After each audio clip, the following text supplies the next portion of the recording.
Çıxın gəlin də, sabah pənşənbədir, özdə mən də evdəyəm, hə. Baba, bacıcıyı da götürün gəlin də. Dadaş gül də sizdə, olağı da götürün gəlin. Yox baba. Ne olub?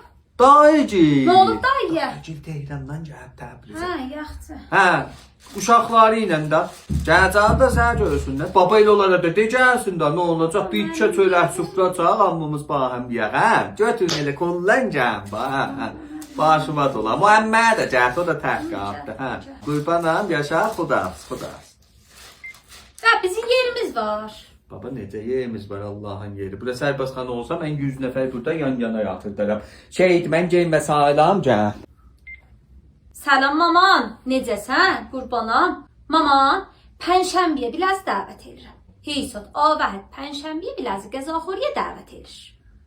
Yox baba, heç kəs yox. Geyin qudam, geyin anamcıl, geyinimcil, baldızımcil, dayıcıl. 3 nəfər də əmməcil. Deyim elə 4 nəfər sizinlə nə olacaq? Elə dadaş şeyi də götür onca.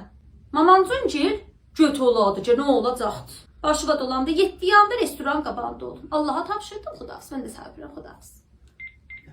Avəd, mən donqurma səbzimi qoyum. Zəhmət çək, pənşənbəyə bir də bağ restorana 50 nəfər rezerv edir.